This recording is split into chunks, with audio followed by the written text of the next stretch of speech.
Ya, 4 ya. Oke, Assalamualaikum warahmatullahi wabarakatuh. Kita masuk ke pokok pembahasan yaitu transistor. Ini adalah bentuk-bentuk dari transistor yang biasa berada di pasaran dan yang biasa digunakan di dalam kita merangkai rangkaian listrik elektronika.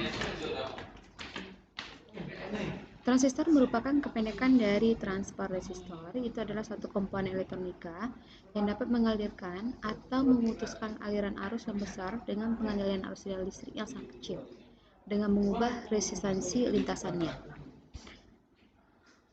Mengalirkan arus atau memutuskan aliran arus yang besar ini biasanya adalah arus IC. IC itu adalah arus dari kolektor atau output dari transistor.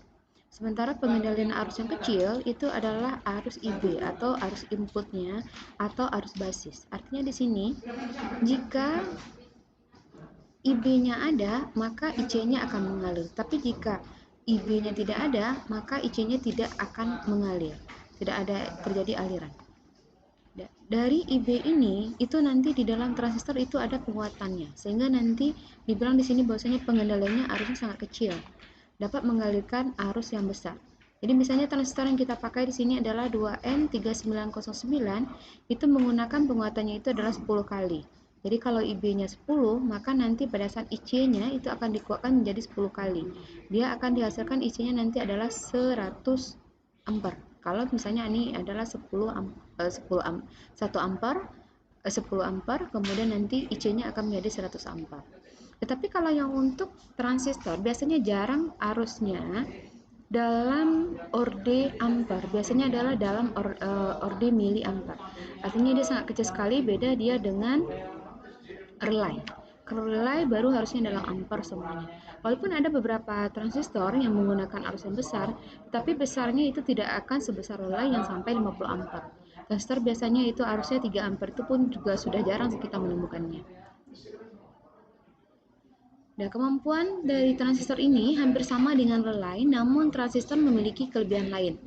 Jadi kalau kemarin kita sudah belajar relay, bahwasanya relay itu juga bisa menyalurkan arus dan memutuskan arus, tergantung dari terjadinya kemagnetan di dalam koil relaynya tersebut atau tidak. Kalau terjadi kemagnetan, maka akan terjadi aliran arus ke saklar relaynya atau ke terminal NO atau NC lainnya. Tetapi kalau seandainya dia tidak terjadi induksi magnet, maka dia tidak akan ada arus yang dialirkan kepada terminal saklar NO atau NC-nya. Nah, sama juga dia dengan transistor. Transistor kalau seandainya arus IB-nya sangat kecil, maka IC-nya sebagai output dari transistor juga tidak akan ada. Tetapi kalau seandainya IB-nya ada, maka IC-nya dia akan ada.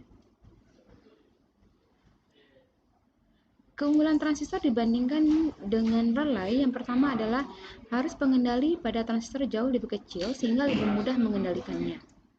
Kemudian yang kedua, transistor tidak menggunakan kontak mekanis sehingga tidak menimbulkan percikan pada saat terjadinya output atau terminal output dari transistor dialiri arus listrik. Beda dia dengan relay. Relay pada saat terjadinya induksi magnet, maka nanti akan terjadi percikan listrik di antara terminal-terminal lainnya. Artinya dalam pergerakan titik COM ke titik saklar NO-nya. Kemudian yang ketiga itu adalah ukuran transistor relatif lebih kecil dibandingkan dia dengan relay. Kemudian dapat bekerja pada tegangan kerja yang bervariasi, beda dengan relay. Kalau relay biasanya kita gunakan relaynya 12 volt, maka kita harus memberikan sumber tegangannya 12 volt. Tetapi kalau transistor tidak. Transistor misalnya kita dia ada rentangnya, misalnya adalah tegangan IB-nya atau tegangan VBB-nya itu bisa kita beroperasi dari tegangan 2 volt sampai 12 volt. Jadi kalau untuk melihat berapa presi tegangannya itu bisa Anda lihat di datasheet transistornya karena masing-masing kode transistor itu dia berbeda tegangan kerja atau input dan outputnya juga. Kemudian kelemahan dari transistor yang pertama adalah kesalahan penghubungan kaki transistor akan berakibat kerusakan permanen dari transistor tersebut. Beda dengan relay misalnya Anda salah pasang kakinya itu biasanya tidak ada masalah. Bahkan kita bisa membolak-balikkan pemasangan dari koil relaynya yang terminalnya. Karena dia bisa dipasang kepada AC dan DC. Jadi kalau untuk transistor, biasanya kita hanya menggunakan DC-nya saja, sehingga harus jelas mana yang positif, mana yang negatif, dan mana yang positifnya lagi. Kemudian yang kedua itu panas yang dihasilkan pada transistor lebih besar, sehingga bila tidak diberi pendinginan cukup akan memperpendek usia dari transistor. Jadi kalau Anda lihat itu di rangka-rangkaian ampli, itu biasanya kan ada heatsinknya berupa plat tembaga yang besar yang ditempelkan di sana transistornya. Jadi sebetulnya itu gunanya adalah untuk penyerapan panas dari transistor yang dialirkan ke heatsink sehingga transistornya tidak terlalu panas. Transistor dia terdiri dari dua jenis. Yang pertama itu adalah NPN, yang kedua itu adalah PNP. Kalau yang untuk NPN simbolnya seperti ini, yaitu arah panahnya keluar. Arah panah ini adalah terminal emitornya yang disimbolkan dengan E. Sementara kalau untuk inputnya itu adalah basis yang disimbolkan dengan B, dan untuk outputnya itu adalah kolektor yang disimbolkan dengan C. B basis seperti menjadi dasar atau sebagai inputnya, E memancarkan, C itu adalah mengumpulkan arusnya. Sementara kalau yang untuk PNP, ini dia panahnya yaitu menuju basis atau arah ke dalam, terminal emitornya, kemudian basis dan C-nya. Apa perbedaan antara NPN dengan PNP? Kalau untuk NPN, biasanya bebannya yang dipasang adalah di kaki kolektornya. E biasanya itu dia terhubung ke massa. Kemudian kalau dia tipe PNP, bebannya itu biasanya kita pasangkan ke terminal emitornya, sedangkan C-nya dia akan terhubung ke massa. Ini yang untuk PNP. Nah, untuk transistor, dia sebetulnya terdiri dari dua buah dioda. Dioda kalau dia adalah NPN, berarti dia terdiri dari dua buah dioda. Yang pertama yang dipasangnya yaitu adalah kaki positif atau terminal anodanya itu dihubungkan antara dioda pertama dengan dioda kedua menjadi satu. Jadi seperti lempeng seperti ini. Kemudian yang katoda yang di atas dengan katoda yang di bawah menjadi terminal negatif-negatifnya. Jadi kalau kita lihat, ini adalah gambarnya, ini proses pembentukannya, kemudian ini adalah simbolnya. Jadi kalau berdasarkan gambaran di samping, maka basisnya ini, kalau dia tipe NPN, basisnya adalah berkutub positif, sementara yang kolektornya itu adalah berkutub negatif, dan yang emitornya juga berkutub negatif. Dan untuk PNP yaitu dia dibentuk dari dua buah dioda di mana katoda antara dioda pertama dengan dioda yang kedua itu digabungkan. Sehingga nanti dia akan menghasilkan pembentukan lapisan seperti ini, positif, negatif, positif. Jadi yang menjadi basisnya di sini adalah berkutub negatif, sementara yang untuk emitter dan kolektornya itu adalah berkutub positif. Fungsi transistor yang pertama adalah sebagai penguat arus, tegangan, dan daya. Kemudian yang kedua sebagai saklar, dan yang ketiga adalah sebagai pembangkit gelombang sinusoida. Kemudian pada transistor itu ada kodenya yang untuk khusus Eropa, tetapi kalau untuk Jepang dia tidak jelas ya pengkodeannya. Ini kalau dia hurufnya dimulai dengan huruf A, huruf pertamanya itu dia menandakan bahwasanya transistornya terbuat dari bahan germanium.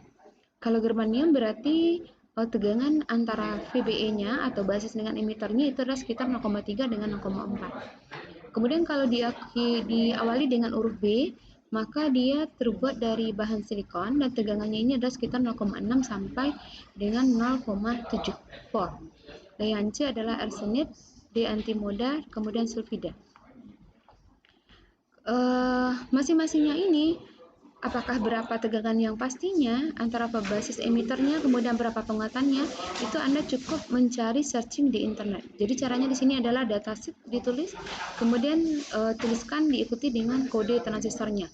Misalnya di sini adalah datasheet D313. Maka nanti akan muncul semuanya berapa tegangan input maksimumnya, berapa minimumnya, outputnya berapa minimum, berapa maksimumnya, dan arusnya berapa yang bisa dialirkan, berapa penguatannya. Jadi semuanya ada di sana sehingga nanti pada saat kita gunakan di dalam sebuah rangkaian, transistornya ini dalam masih batas yang aman. Artinya nanti dia tidak akan mengalami overhead atau justru kita memberikan tegangan yang kecil sekali sehingga nanti arus yang dihasilkan dari kolektornya itu tidak bisa menggerakkan atau mengaktifkan beban. Jadi dari datasheet itu nanti akan bisa Anda pelajari idealnya seperti apa, berapa masing-masing parameter dari transistor tersebut. Kemudian huruf kedua ini silakan dibaca saja. Kalau bagi saya ini tidak terlalu penting ya, karena di semuanya itu tinggal mencari datasheetnya, nanti akan muncul informasi yang seperti ini.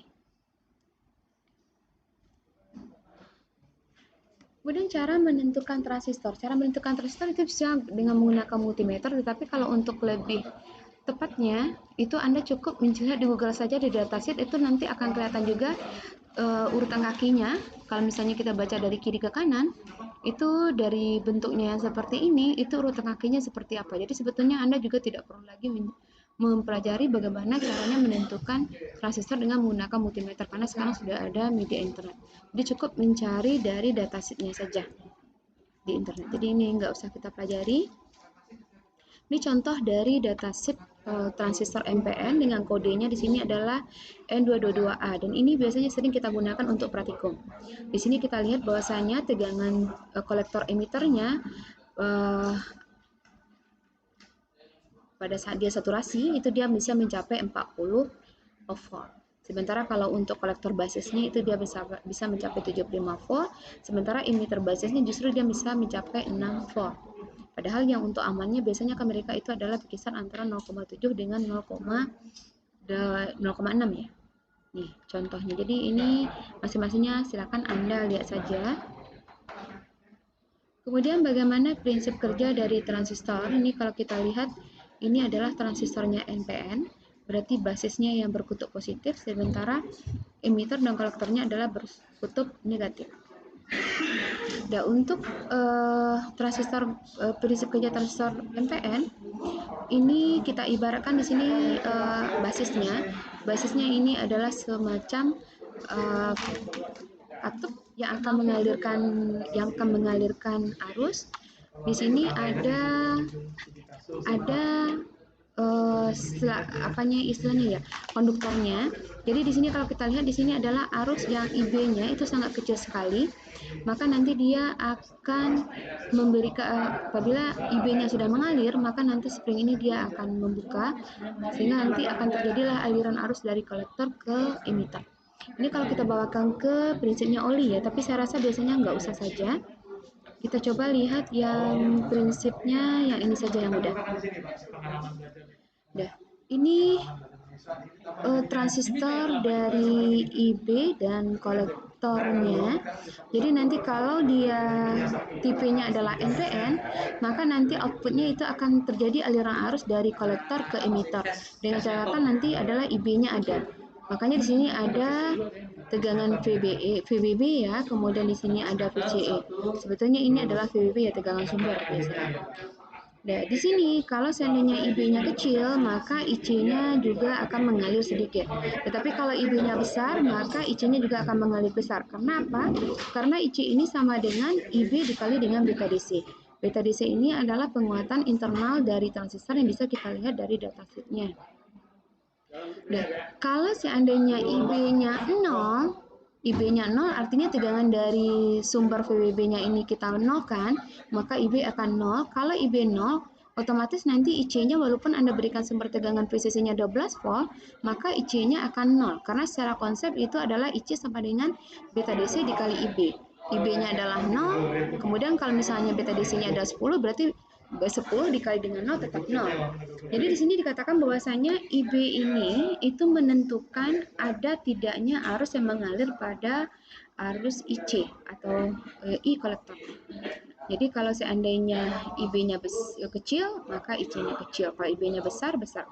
Kalau IB-nya 0, walaupun V sumber dari antara kolektor dengan emitternya ada, maka dia tetap IC-nya adalah 0.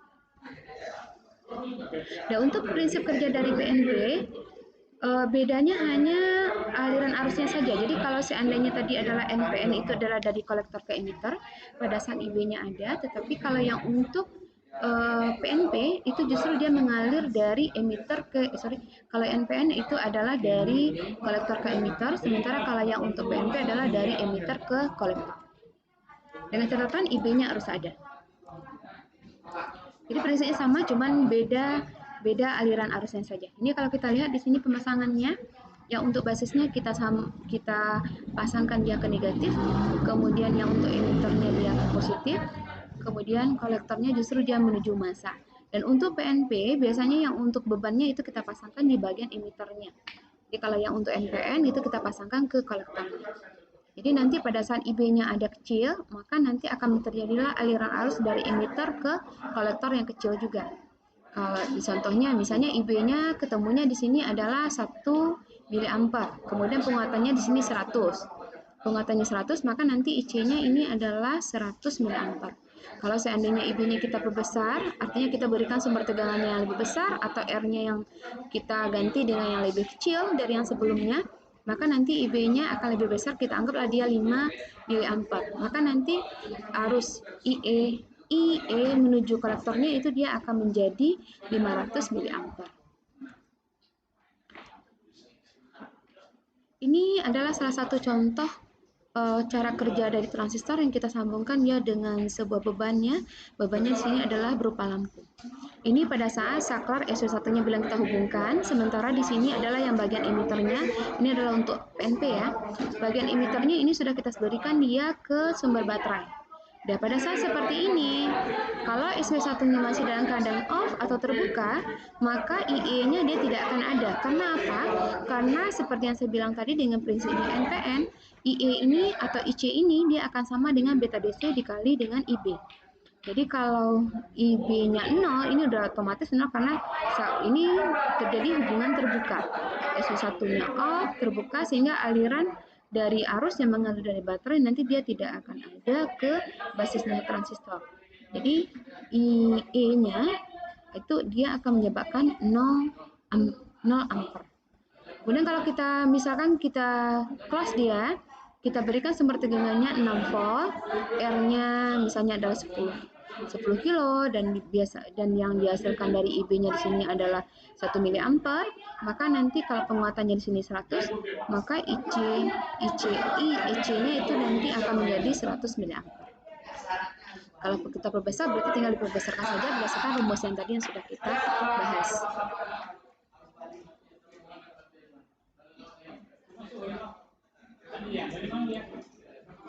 Ini kalau seandainya kita ibaratkan ini adalah transistornya digantikan dengan sebuah relay. Saya rasa ini nggak perlu ya. Ini kalau yang untuk NPN, kalau tadi PNP itu adalah yang emiternya kita berikan beban, sekali kalau yang NPN itu adalah yang C-nya kita berikan beban.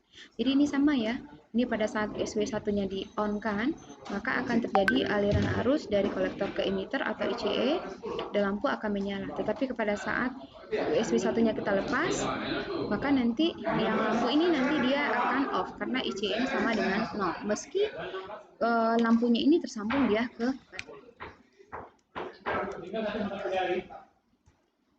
Ini cara kerjanya. Dan ini contoh yang akan kita praktekkan nantinya, itu ada tipe 3904, itu adalah tipe transistor NPN. Kemudian ada 3906, itu adalah tipe dari transistor PNP. Dan ini adalah salah satu aplikasi dari transistor yang akan Anda praktekkan nanti di lab dengan menggunakan sini adalah prinsip dari transistor sebagai saklar. Dan ini diulang kembali, itu adalah bagaimana caranya kita memberikan beban kepada transistor untuk tipe PNP dan tipe NPN. Jadi Anda perhatikan saja ini, kalau dia tipe NPN itu dia berada di kolektornya. Ini bebannya ini adalah ID1. Sementara kalau yang untuk tipe PNP itu dia terhubung ke emiternya. Seperti ini. Ini adalah beberapa dari karakteristik dari transistor yang saya rangkum dan beberapa transistor yang sering kita gunakan nanti pada saat praktikum. Kita akan mencoba menganalisis dari masing transistornya. Nih, di sini ada IB, ada IC, VB, VC, dan VCE. Dan konsep dari ini kita menganalisisnya itu dengan menggunakan dua loop. Yang satu adalah loop antara basis dengan emitter, dan yang satu lagi itu adalah antara kolektor dengan emitter. Basis, emitter, kolektor dengan emitter. Dan prinsip kita gunakan di sini adalah prinsip dari hukum Kirchhoff. Jadi mana sumbernya, kemudian mana yang dikeluarkan. mana sumbernya, mana yang dikeluarkan. Jadi prinsipnya sama persis, jadi tidak ada beda. Jadi kalau seandainya Anda memahami pertemuan kita 1 dan 2, itu sebetulnya ini tidak ada masalah. Dan di sini rumus-rumusnya juga sudah saya buatkan. Di sini itu ada VB. VB ini adalah tegangan sumber untuk basis dengan emitter, atau biasanya kita sebut di sini adalah VBB. VBB, kemudian di sini ada R dengan basis, berarti di sini ada RB. Kalau ada RB, maka VB akan ada, berarti tegangan pada basis akan ada. Kemudian VBE adalah yang internal dalamnya. Kita anggap saja transistornya ini adalah dari silikon, berarti VBE-nya sekitar 0,6 atau 0,7. Jadi Anda bisa menggunakan 0,6 atau 0,7, tetapi untuk di soal ini kita sudah menulisnya adalah 0,7 volt. Kemudian ini ada VE. VE karena dia terhubung ke massa dan resistornya tidak ada di sini, berarti otomatis VE-nya di sini adalah 0. Jadi untuk analisis lab 1, rumusnya di sini adalah VBB sama dengan VB dikurangi VBE dikurangi dengan VE. Karena VE-nya 0 sehingga nanti VBB sama dengan VB dikurangi dengan VBE. Jadi Anda bisa menentukan nanti berapa VB-nya atau berapa IB-nya karena R-nya di sini sudah diketahui. Rumusnya ada di bagian slide berikutnya seperti ini. Jadi E-nya ini adalah 0. Kalau misalkan VB-nya ini adalah 12 volt, VBE-nya 0,7, berarti VB-nya di sini itu adalah 11,3 volt. 11,3 volt, kita nanti bisa mencari IB ya. Ini sepertinya ada yang salah. Sebentar. Ini harusnya IB. IB dulu. IB berarti ini adalah VB. VB, kemudian IC. IC itu sama dengan beta DC ya. Beta DC kebetulan saya tidak ada simbolnya kalau yang untuk apa. Jadi saya tulis di sini saja. Beta DC atau alpha ya. Beta DC kebetulan kalau untuk PPT itu agak insert ininya simbol beta DC. Mana dia ini? Nah, ini. Oke. Close. Jadi ini adalah beta DC dikali dia dengan IB. IB atau sebut juga dengan AFE juga boleh. Jadi sama ya. Jadi AFE ini atau ini sama juga dia dengan beta DC. Sama. Beta DC-nya dari mana kita ketahui itu dari karakteristik transistornya. Tetapi kalau untuk soal ini dia dijelaskan bahwasanya beta DC-nya di sini adalah 10 atau penguatan dalamnya di sini adalah 10. Nih. Kemudian dari ini kita bisa ketemu, saya inikan dulu. Oke.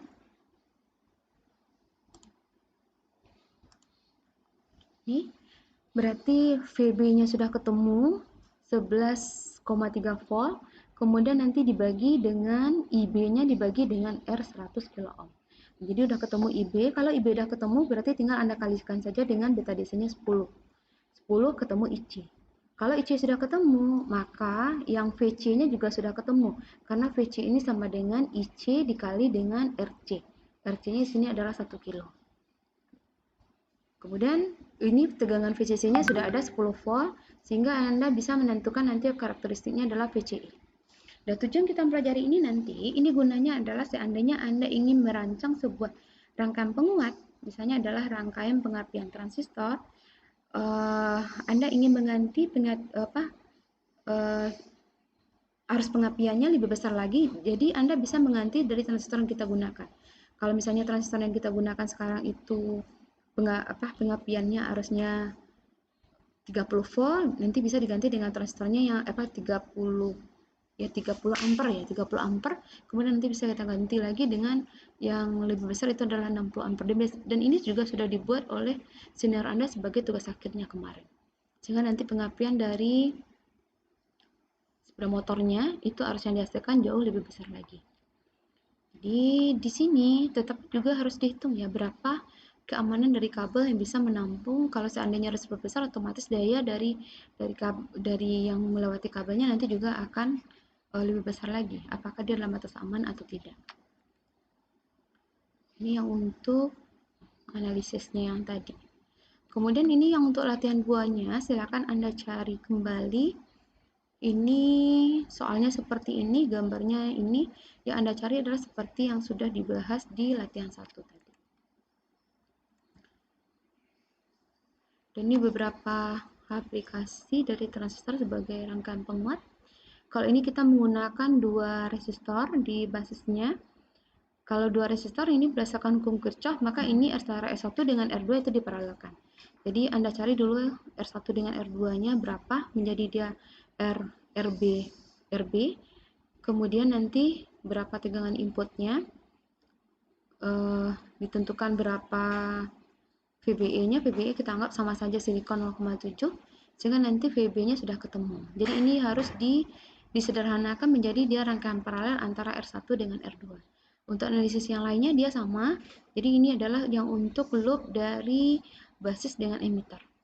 Kemudian kalau yang untuk kolektornya, karena di sini ada RE di emitternya, otomatis nanti juga akan ada VE. Kalau tadi kan VE-nya sama dengan 0 karena emitternya langsung terhubung dia ke massa. Kalau sekarang karena ada RE, maka nanti dia nilai VE-nya dia akan ada. Ada berapa nilai VE-nya? Nilai VE apa nilai IE-nya? IE-nya itu biasanya adalah sama dengan IC. Karena biasanya di dalam sebuah rangkaian antara RC dengan RE itu nilainya adalah sama. Jadi antara RC dengan IE dengan IC itu dianggap dia setara. Dan ini adalah karakteristik dari transistor. Jadi dari titik transistor ini nanti kita akan menentukan ideal dari sebuah transistor itu dia bisa bekerja maksimal itu berada di titik key point. Kalau semakin dia ke atas seperti ini, itu justru nanti transistornya nanti dia akan mengalami overheat. Sehingga nanti dia mudah rusak karena kelebihan suhu. Sementara kalau yang misalnya dia berada di cut off region, artinya sini IB-nya terlalu kecil. Kalau IB terlalu kecil, maka output dari transistor nanti juga akan kecil, sehingga bebannya nanti dia tidak akan on. Jadi yang lebih idealnya nanti adalah di key point ini. Dan berdasarkan analisis yang tadi, Anda bisa menentukan idealnya dari rangkaian yang kita buat tadi, itu adalah IB-nya pada saat berapa ampere, sehingga dia mencapai titik key point yang optimum. Kemudian yang untuk bahan-bahan dari transistor yang lainnya itu bisa Anda cek di sini, di website yang saya bahas di sini. Dan ini adalah sebuah rangkaian aplikasi untuk menghidupkan lampu AC, di mana transistornya ini kita sudah combine dia dengan relay. Jadi di sini kalau kita hanya menggunakan transistor itu lampu AC-nya dia tidak akan menyala. Yang pertama adalah karena transistor itu arusnya adalah DC, sementara di sini bebannya ini adalah AC. Kemudian yang kedua, daya dari lampu ini lebih besar, sementara yang untuk transistornya itu hanya menghasilkan dayanya lebih kecil karena arusnya kecil. Sehingga kita perlu dikuatkan lagi dengan menggunakan relay. Jadi ini bisa dipraktekkan juga nanti. Kemudian apakah tidak ada komponen yang bisa langsung untuk menghidupkan AC tanpa kita memakai relay? Itu biasanya kita adalah menggunakan triac atau UJT. Nanti akan kita bahas. Kemudian ini adalah beberapa rangkaian yang juga sudah dibuat oleh senior Anda dan ini juga sudah berhasil dengan mengaplikasikan di sini adalah transistor sebagai saklar. Ini bebannya juga lampu rumah ya. Dan ini adalah tugas akhir yang dibuat oleh senior Anda dan juga sudah berhasil dipraktekkan dan dipakai di rumahnya mereka. Oke, saya rasa untuk pertemuan hari ini hanya itu saja. Jadi silakan Anda buat ringkasan, kemudian yang untuk soal latihan 1, latihan 2, silakan di-share, latihan saja dulu ya, latihan 1, latihan 2, silakan di-share di grup Instagram kita, jadi nanti akan kita bahas. Oke, saya akhiri. Assalamualaikum warahmatullahi wabarakatuh.